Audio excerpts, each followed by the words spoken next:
sure most of you can relate that Valentine's Day is one of those holidays that you want to do something with your significant other, but more often than not, it's one of those holidays that just slips through the cracks when it comes to planning. It's not until the last minute when you finally find something to do.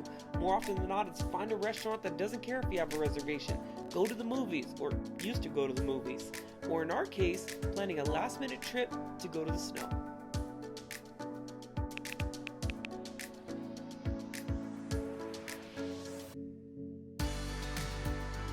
Now, it's not like we haven't been to Shaver before. I mean, we've been there plenty of times, but regardless, I only had about 15 minutes to pack, so I had to get the essentials: phone, wallet, keys, Fitbit, paracord bracelet, pocket knife,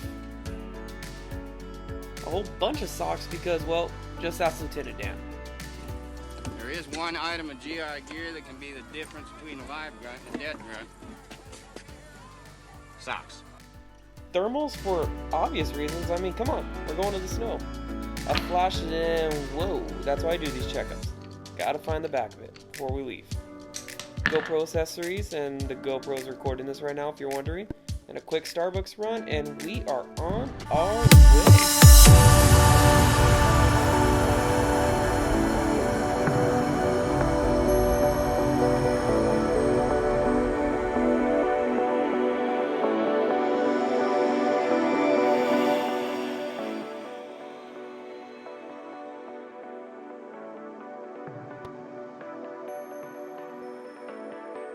I guarantee you, when you see road trip videos, you always see people getting Starbucks, but they never show you all the restroom breaks that you gotta take. But I guess for us it kind of worked out because we realized after a quick look around, we wanted to go someplace a little bit more secluded. So we jumped in the car and drove about 1.5 miles, 2 miles outside of town. Now, I realized from first glance, this does not look secluded. But here was the plan. We parked about right here, and it was about 150 yards to get to the lake. And so we realized that we had to take the back road and go through the snow. And almost immediately, we ran into a little bit of a hiccup. You see, we began to sink into the snow. Again, and again, and again. And for the life of us, we could not figure out why. It wasn't until I started to take a quick look around when I realized that we were literally standing on a bed of bushes. Which, in retrospect, probably makes sense why there wasn't that many people around. But we're already stuck in it. The only thing we could do was to keep moving until we got out of it. And eventually, we came across this view.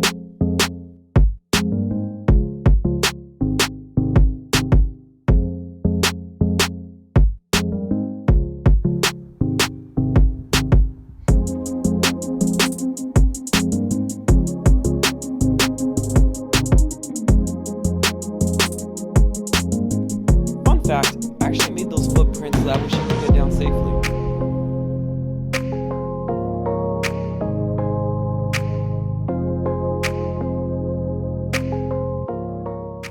This may not have been a big deal to you guys, but this part actually kind of tripped me out. And I'm thinking to myself, I don't remember there being a rocky edge, and then it took me a second to realize the sand's frozen on the edges.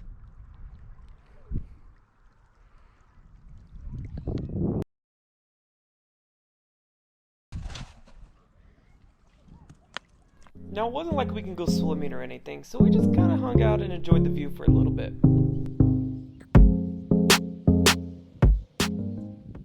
But even that was short-lived, because after about 30 minutes by the lake, we started to notice some suspicious-looking clouds coming in. Later on, we found out it was nothing, but at the time we thought it might be best if we get out of here. But not before one quick photo. On the way back, we actually found out that we weren't the only ones that had problems with the snow. And I'm not gonna lie, that was kind of a relief.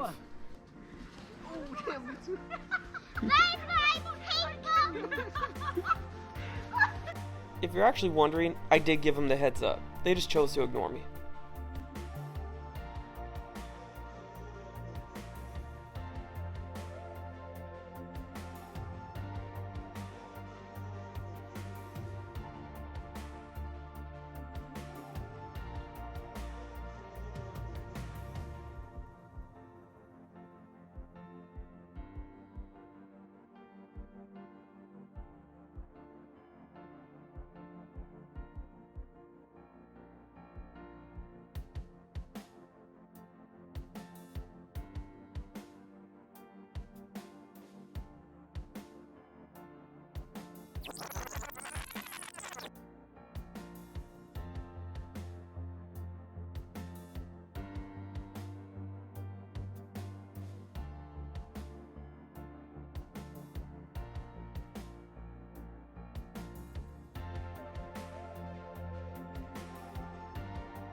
I'm sure I don't have to tell you, when you've been in the snow all day, you do build up an appetite, which is pretty awesome seeing that there's a place in town that literally makes one of the greatest hamburgers ever.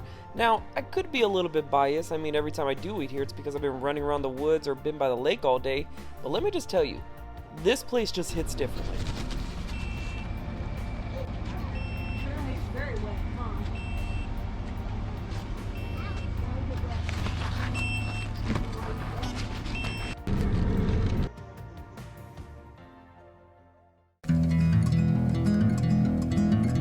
Now this may have not been the Valentine's Day that we planned, but it's a Valentine's Day that I wouldn't trade in for anything.